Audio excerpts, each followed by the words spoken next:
Es war eine liebe Zeit, die gute alte Zeit vor Anno 14. In Bayern gleich gar.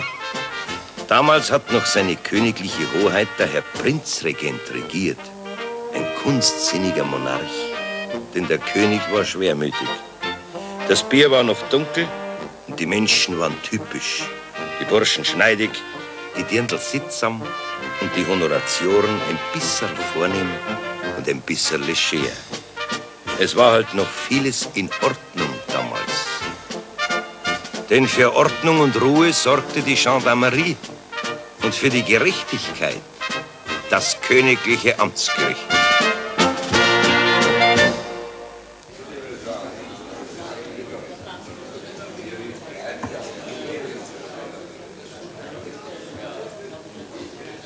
Ein selten unhumaner Kriminalfall kommt heute zur Verhandlung. Und gleich 3 Angeklagte, namhafte Bürger, stehen vor dem entrüsteten Amtsgerichtsrat. Bitte um Ruhe! Sie können sehr stolz sein auf diese ungemein witzige Tat. Das hat mir gerade noch gefehlt zu meiner mehr als 30-jährigen Gerichtserfahrung hier in Geisbach. Und das unter Freunden. Respekt. Schämen Sie sich wenigstens, meine Herren Angeklagten. Dass Sie natürlich mit dabei sind, Vitus Dünkel, ja, das wundert mich nicht. Ruhe! Aber für 2 so angesehene Bürger, wie Sie das sind, Metzgermeister Braxenthaler und Sattermeister Schecksmeier, ist das schon eine Mordschande. Ja, no. Übertreiben Sie es noch nicht, Herr Rat. Ein Spaß ist doch überall erlaubt, nicht? So, Spaß nennen Sie das. Wir Juristen haben dafür eine andere Bezeichnung. Bei uns ist das Freiheitsberaubung, körperliche Misshandlung, tätliche Beleidigung. Hey, ja, wo hätten denn mir einen Kurbi misshandelt? Seid nicht viel gefeit, Herr Amtsgerichtsrat. Und die Banditen hätten meinen Mann glatt ermordet. Heut noch tut ihm's Kreuz weh. Und im Kopf hat er sich angestessen in der engen Saustein drin, dass man den Winkel allerweil noch greifen kann. Wenn das keine Misshandlung ist, schauen Sie ihnen nur die enge Saustein an, Herr Rat. Mein Mann ist groß und stark. Ja, Sie sind schon ein bisschen gar grob umgegangen mit mir, aber ich hab's überstanden. Mit mir und Not hast du es überlebt. Hat man heute bloß kein Mitleid mit denen Bazi. Den Droh wirst du da reingesperrt haben. Herr Rat, schauen Sie mal her. Ich bin Metzger und ich verstehe was davon. In dieser Saustein hat eine 4 Zentner Sauplatz. Und wird mich auch noch. Soll ich sie noch vormachen? Dankeschön, Braxenthaler. Ich verzichte auf eine Demonstration. Ach so, ein Grobian, Herr Richter. Ich lass meinen Mann nicht zur Sau machen. Ich verlange eine exemplarische Bestrafung dieser Rohlinge. Und entführt haben sie noch. Meine liebe Frau Klägerin, ich habe Sie die ganze Zeit reden lassen in der Hoffnung, dass Sie vielleicht von selber einmal wieder aufhören. Aber jetzt muss ich Sie ganz dringend ersuchen, Ihr Mundwerk etwas zu zügeln, auch wenn es schwerfällt. Wir sind hier im Gerichtssaal. Und auch der Kläger hat nur dann das Wort zu ergreifen, wenn ich es nicht mehr teile. Entschuldigung. Ja, wir sind hier kein Institut für schwer erziehbare Ehemänner. Meine liebwerten Herren Angeklagten, äußern Sie sich zur Anklage. Warum haben Sie Ihren Freund, den Corbinian Held, in eine Schweinesteige gesperrt und ihn dann nach München in den Schlacht- und Viehhof geschickt? Und der Tennisrat, ich weiß selber noch nicht, warum ich da unter die Angeklagten stehe, wo ich doch total unschuldig bin. Natürlich, Sie sind ja immer unschuldig. Die polizeilichen Ermittlungen sprechen allerdings von Ihnen als von dem Haupträdelsführer, von dem Hauptanstifter dieses geschmacklosen Unfugs. Infolgedessen sind Sie auch hier der Hauptangeklagte, nicht? Und der Tennis soll gestehen, das wäre zu viel der Ehre. Ich kann nämlich einen Zeugen nennen, der wohl das reine Gegenteil beweist. Der wohl beweist, dass ich an der Sausteigen-Idee gar nicht beteiligt sein kann. Jawohl, durch das nämlich, weil ich erstens unschuldig bin und zweitens zu wenig intelligent bin für sowas. Ja. Sie sind einschlägig vorbestraft, Feitel. Wegen groben Unfugs, wegen nächtlicher Ruhestörung, wegen Sachbeschädigung, wegen tätlicher Beleidigung und so weiter und so weiter. Ja. Die Liste ist noch viel, viel länger. Nein, mein lieber Feitel, ich traue Ihnen die nötige Intelligenz für so eine Gaudi ohne weiteres zu. Täuschen Sie ihn nicht, Herr Rat? Ich war 35 Jahre Nachtwächter, gell? Und da macht der Kopf was mit. Jede Nacht das Wachen, Nacht für Nacht, für Nacht, für Nacht, bep, bep, bep, bep, bep. Da habe ich meinen Bäcker weg. Nein, keine falschen Hoffnungen, Veitel. Mit dem Paragraph geht Lex. Legen Sie ein Geständnis ab. Schade, ich brauche gar keinen Paragraphen. Herr Rat, ich möchte ja bloß meine Unschuld beweisen und, das kann ich. Ich bitte um Einvernahme des Herrn Ökonomierat. Herr, der trat aber auf. Jawohl, der Seppi muss auch her. Ja, der ist ihm gar nicht so gut. Nix, meine Herren. Lassen Sie den Herrn Ökonomierat aus dem Spiel. Die Gendarmerie hat festgestellt, dass der Herr Feustel an dem fraglichen Abend bereits im Bett war, als der Güterzug mit der den Kläger enthaltenen Schweinesteige am Bahnhof in Geisbach abgefahren ist, gell? Da sieht man's wieder. Den Großkopferten werden immer wieder Käufer. Außerdem habe ich ganz gute Ohren. Das lasse ich mir nicht nachsagen. Der Herr Ökonomierat ist von mir noch nie geschont worden. Weder als Zeuge noch als Angeklagter. Himmel, Donnerwetter, Pumpelement, noch einmal! Noch ein solcher Zwischenruf! Will ich aus den Saal räumen! Vor der Justiz, ja. Mit eurem alten Richter hier in Geisbach sind alle Menschen gleich. Auch der Herr Ökonomierat. Guten Appetit, Herr Ökonomierat. Brav, Zischka, das langt. Den Eierschmamm stößt ab, den zwingen wir halt nicht mehr. Ja, ist schon recht. Josef, ist nicht so viel, es ist höchste Zeit. Du musst aufs Gericht. Ja. Reißt die zusammen, heute geht's ums Geschäft.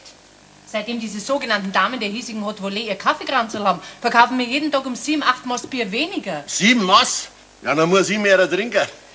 Als ob ein Mensch mit unserem guten Bier einen Missbrauch treiben könnte. Unsere Männer vertragen's. Sagt es in Herrn Rat. Ich lass mir doch mein Geschäft nicht schlecht machen. Du musst der Frau halt gehörig die Leviten lesen. Und keiner hat einen Rausch gehabt, vergiss das nicht. Na ja, ich sag schon. Das ist allerdings kein Prozess gegen die Alkoholweiber. Heute geht's um einen Kurve, im Sausteiger. Jetzt schick die heute aufs Spät kommen. Dann schreit der Walle, die muss mitzeigen. Nein, nicht Walle, sondern Ziska. Die kann besser reden, ist intelligent am Auftreten. Ja, von mir aus. Außerdem sieht der Herr Rat die Ziska nur lieber wie die Walle. Ja? Ach du. Franziska, sind schon fertig? Das Gericht wartet nicht. Also, machen wir's kurz. Die Angeklagten bekennen sich schuldig im Sinne der Anklage. Schreiber legt die Feder weg, gell? Ja, wie haben wir's denn? Ja, entschuldigen schon, Herr Rat, aber wenn jemals in der Justiz ein Angeklagter einen Freispruch verdient hat, so sind das wir. Ja. So? Jawohl, ja. Denn das muss mir mein Freund der Kurvias beweisen, ob ich ihn misshandelt habe oder nicht. Ob wir ihn entführt haben oder nicht. Ich lass mein Mann nicht in ein Sausteiger gesperrt nach München in Schlacht- und Viehhof schicken. Wenn so eine unmenschliche Tat nicht gehörig gestraft wird, nachher geh ich durch alle Instanzen. Ja, braucht jetzt es nicht. Weißt, hier so geht man mit dem Freund nicht um. Geh, Kurvi, was will man da heute noch sagen? Wir sind alle blau gewesen. Ihr seid nüchtern gewesen, ziemlich nüchtern sogar. Nur er hat einen fürchterlichen Rausch gehabt, jawohl, weil er nämlich nichts vertragt. Und wissen Sie, Herr Amtsgerichtsrat, wer ihm den fürchterlichen Sanctus dreht hat? Nein, keine blasse Ahnung. Diese Herren da, seine sogenannten Freunde, lauter Seifer. No. Das ist ja undenkbar. Wir waren ja selber blau. Herr Rat, ich erinnere mich nur noch mit äußerster Anstrengung an diesen Abend. Ja, nur noch mit der konzentriertesten Konzentration, sozusagen. Ihr seid sogar so nüchtern gewesen, dass ihr den Frachtbrief noch habt ausfüllen können. Oha, ich nicht. Du, vor einem Frachtbrief weiß ich für nichts, Kurvi. Den hat der Hansi geschrieben, der Bahnhofsvorstand. Frachtbrief. Bahnhofsvorstand. Nur so zu, das ist ja ganz schön. Das Bild rundet sich. Und wie ich mit einiger Befriedigung feststelle, leugnet ihr die Tat an sich ja gar nicht mehr ab. Wissen Sie was, Praxenthaler, Sie sind ein gestandenes Mannsbild. Jetzt erzählen Sie mir, und zwar ganz genau und in aller Ausführlichkeit, den Hergang. Verschweigen Sie nichts. Es kommt doch alles auf in Geisbach. Was gibt's da viel zum Verzöhnen, Herr Rat? Wir sind halt alle recht zünftig beieinander gesetzt, nicht? Ja. Ich, der Schexmeier, der Brandhuber Alisi, der Ökonomierat, nachher der Bahnhofvorstand Beierl, der ist auch dabei gewesen, der Feitel, der Wiesbaden Max, nein, halt auf, Der ist erst später gekommen. Nein, Dankeschön. So ausführlich muss auch wieder nicht sein, Praxenthaler. Zur Sache. Wer ist denn plötzlich auf die Idee gekommen, den Freund Corbinian Held in eine Schweinesteige einzusperren und ihn so dann nach München in den Schlacht- und Viehhof zu expedieren? Antworten Sie mir klipp und klar und kurz und bündig. Das lässt sich heute nicht mehr feststellen. Herr Rat, wir waren eine zu heitere Gesellschaft. Wer hat denn Sie gefragt, Feitel? Niemand. Wie kommt... Unverschämtheit sowas. Wie kommt der Mensch auf eine Garde, Herr Rat? Mit der Dummheit halt, nicht? Also, wir sitzen alle zünftig beieinander und auf einmal geht die Tür auf. Und einer kommt, der Kurbe. Er hat bereits einen schweren Gang gehabt und ein ganz ein gläsernes Geschau. Er hat mir gar nicht gefallen. Er sitzt ja also her zu mir und ich möchte mit ihm vom Geschäft reden, von der Handelschaft. Weil ich hab Schweinerl gekauft gehabt und er hat Zeug gekauft gehabt. Er hat aber nicht mehr viel geredet und auf einmal ist er halt eingeschlafen. Nicht wahr? Er war nicht mehr zum Aufwecken. Sie, Herr Rat, die Mann hätte man bis nach Paris schicken können. Er hätte nichts gemerkt davon. Was sagen Sie dazu, Herr Kläger? Sind Sie mit dieser Schilderung einverstanden? Ja, es muss mir jemand einen starken Schnaps und das Bier geschüttet haben. Jawohl, einen sehr starken Schnaps sogar. So, waren Sie dabei? Nein. Na also. Kann man sonst nicht erklären. Der Herr Kläger befand sich also in einem Vollrausch-ähnlichen Zustand, aber das ist doch noch lang kein Grund, so mit ihm umzugehen, nicht? Ja, aber wir haben ihm ja überhaupt gar nichts gemacht, Herr Rat. Das bisschen Sausteigen, gell? Das war doch bloß ein Spaß, in dem er halt auch mit Schweinen handelt. Und an dem Tag, wenn ich mich recht erinnern kann, an die 80 Sei aufgeschickt hat am Markt. Dass da draus eine Gerichtsverhandlung wird, das hätte ich mir nicht träumen lassen. Und unser lieber Feitel hat den Plan ausgeheckt, nicht wahr? Ihnen ist das mit der Schweinesteige eingefallen. Geben Sie es halt zu, Feitel, dass Sie die Idee geliefert haben. Wie? Na, ich nicht. Ich habe gar keine Sausteigen nicht. Und den Frachtbrief, den habe ich auch nicht ausgefüllt. Ah, schon wieder der Frachtbrief. Ich glaube, da müssen wir mal nachschauen. Praxenthaler, die benutzte Schweinesteige stammt aus Ihrem Besitz, nicht? Ja, das mag schon sein. Ich hab mehrere solche Steigen. Wer hat die Schweinesteige herbeigeschafft? Nein, das weiß ich nicht mehr, Herr Rat. Nach 11 Maß weiß man da sowas nicht mehr. Ich kann 5 nicht mehr vertrauen. Also die Schweinsteigen war auf einmal in der Gaststube drin. Die Heinzelmännchen also. Ja. Meines, ja. Halten Sie mich bloß nicht für blöd, gell? Setzen Sie sich! No. Wachtmeister, rufen Sie mir den Zeugen Bayerl herein. Zeuge Bayerl. Jawohl. So. Jetzt wollen wir mal die fröhlichen Späße der hiesigen Haute Volée gründlich durchfieseln.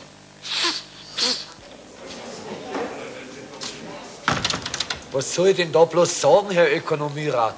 Dann sagst du es halt, wie es war. Ja, das kostet doch nie meine Stellung als königlich bayerischer Eisenbahnbahnhofvorstand. Du bist doch bloß ein Zeuge. Und einem Zeugen kann überhaupt nichts passieren, wenn er die Wahrheit sagt. Mein Gott, meine ganze Karriere steht auf dem Spiel. Oberst, Herr Vorstand, wir sind dran.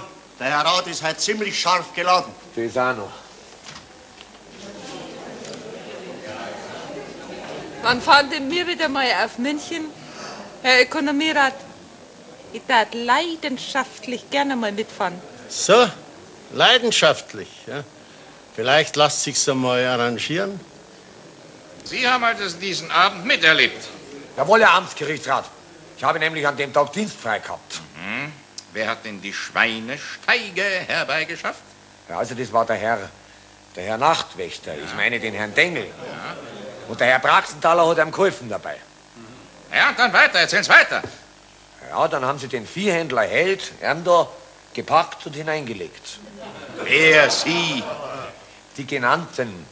Aber es war auch Stroh in der Steige. Und er hat dran geholfen, das weiß ich ganz gewiss. Er hat den Korb gepackt bei der Haxe, ich mein, also bei den Füßen hinten hat er ihn getragen. Das ist ja sehr interessant. Ich habe nur darauf geachtet, dass dem Herrn Held nicht wehgetan wird. Das ist ja sehr menschenfreundlich von Ihnen. Und dann erzählen's weiter. Ja, dann bin ich mit zum Bahnhof gegangen, damit das kein Unfug nicht geschieht. Und der Herr Ökonomierat war auch dabei. Weiter. Wer hat denn den Frachtbrief ausgestellt? So ohne weiteres befördert doch die königlich bayerische Eisenbahn keinen Viehhändler zusammen mit seinen Schweinen, oder? Da gibt es doch ganz bestimmte Vorschriften, ne? Jawohl, Herr Amtsgerichtsrat. Er hat ihn geschrieben. Das weiß ich ganz genau. Aber zu seiner Verteidigung, Herr Rat, er hat ihn nicht gern geschrieben.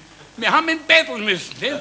Und dann hat er also hingeschrieben, befördertes Gut, Doppelpunkt, Big, ein Schwein.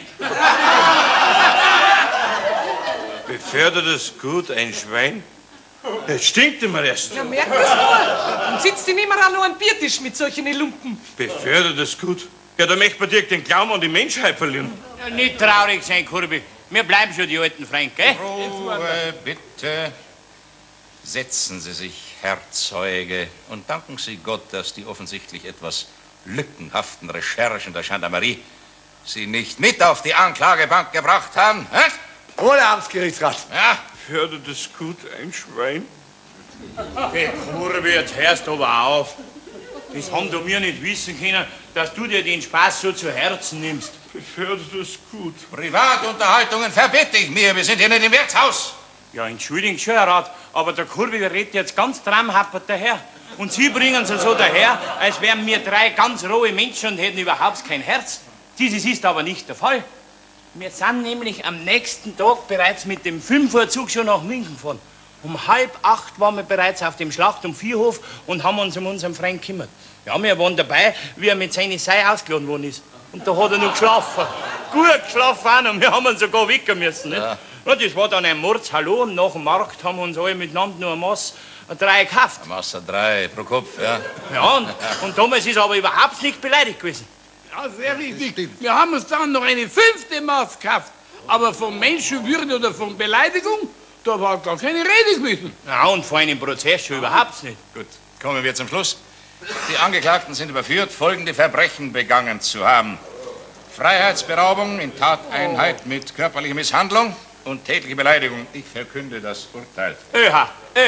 So schnell schießen die Preisen auch wieder nicht, Herr Rat. Ich bestehe darauf, dass der Ökonomierat noch vernommen wird. Jawohl, und die Fräulein Ziska, unsere Kellnerin. Ja, aber was soll denn das noch Neues ergeben, meine Herren? Jetzt ist gleich 11 Uhr. Wir kommen ja zu spät zum Essen. Ja, das ist mir wurscht, aber der Seppi muss auch aussagen. Also gut, meinetwegen. Wachtmeister, die Zeugin Ziska Neudecker. Ziska Neudecker, jawohl. Je mehr Zeugen, desto teurer wird der Prozess. Einem Ergebnis der Beweisaufnahme wird nimmer zu rütteln sein. Sind doch nicht so naiv und glauben Sie noch an Wunder. Glaube ich nicht, Herr Rat. Aber vielleicht kommt das raus, wer uns angezeigt hat. Die Zeugin Franziska Neudecker, Kellnerin zur Post. Ist recht, ja, danke. Setzen Sie sich, Praxensaler.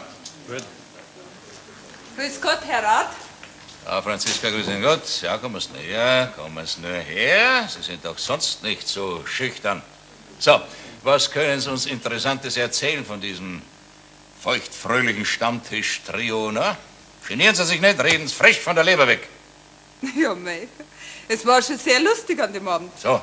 Zuerst haben die Herren Geschichteln erzählt und dann haben sie gesungen und Sparsetteln gemacht. Und auf die Letzt wollten sie den Herrn Heid heimbringen. Das ist aber nicht mehr gegangen, weil der Kurbi schon so fest geschlafen hat. So. Ich hab gesagt, der Feitel soll ihn aufs Zimmer auftragen. Aber da sind sie dann schon mit der Sausteigen dahergekommen. Mein Gott, war das eine Hetz, bis man drin gehabt? Bitte etwas mehr Ernst aus. Weiter. Ja, aber Herr Rat, ich hab darauf geachtet, dass nur Stroh reingekommen ist, damit der Kurbi nicht so hart liegt. Und der Kopfkissen habe ich am auch noch nicht. Ja, Ruhe. Dankeschön, Freund Zeugin, das genügt. Bitteschön, gern geschehen. Ja, also der Wert der Aussage ist natürlich gleich 0, wie ich erwartet habe. Sie haben aber darauf bestanden, nicht? Wachtmeister, bitten Sie jetzt den Herrn Ökonomierat herein. Ist dieser Hitz. Sie können nichts, aber auch gar nichts zu Ihrer Entlastung vorbringen. Gut, Ihre Räusche kann ich allenfalls als mildernde Umstände gelten lassen. Darauf können Sie dann allerdings sehr stolz sein. Ja, aber daran sind gewisse Bürgersfrauen nicht ganz unschuldig. Seitdem es nämlich die Kaffeegrenze gegen Alkohol gibt, nicht nur das saufen die Herren erst recht, nicht wahr? Und das mit Fleisch. Und der Alkohol muss noch ganz verschwinden in Geisbach. Und dieser Prozess, und das sagen alle unsere Damen, ist ein Musterprozess gegen den himmelschreienden Alkoholmissbrauch in Geisbach. Brav, das mag ich. Aber wir sind nicht in England, wir sind alle nur im Königreich Bayern. Und auch unser Herr Prinzregent trinkt gerne Maß. Ja. Ruhe, bitte. Danke für Ihr Erscheinen, Herr Ökonomierat. Tja, das ist natürlich ungeheuer bedauerlich, dass ausgerechnet in Ihrem renommierten Gasthof die Menschenwürde in so eklatanter Weise beschädigt, entwürdigt, verletzt werden konnte. Die Angeklagten sind überführt, zum Teil auch geständig.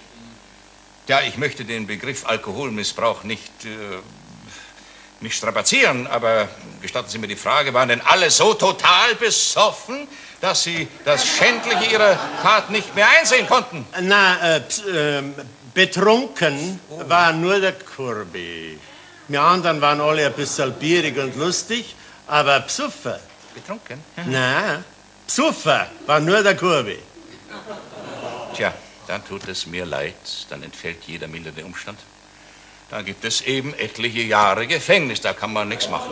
Herr Rat, keiner wird verurteilt, indem das Ganze überhaupt kein Verbrechen nicht war, sondern eine Gefälligkeit. Wieso?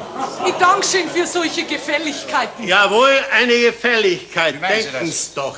Am Mittwoch in der Früh ist am Schlachthof für München Saumarkt. Ja. Der Viehkaufmann Corbinian Held hat 80 Schweine aufgeschickt und selber hockt er noch am Dienstag auf Nacht in meiner Stube, total unfähig, überhaupt noch einen Finger zu rühren. Ja, meinen Sie, dass wir den Kurve um 4:30 in der Früh aufwecken hätten können? Ach so. Nicht mit 5 Kilometer Wasser. Das ist ja alles schon mal da gewesen. Richtig!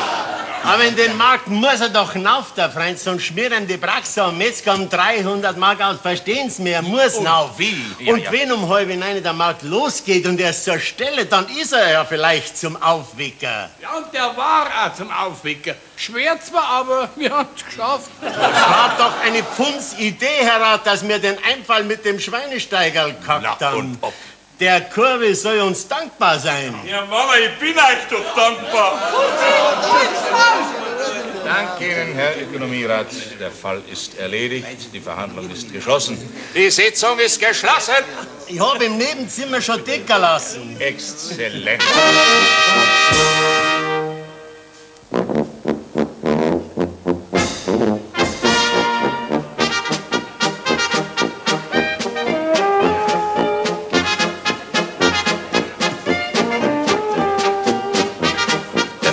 Geht weiter.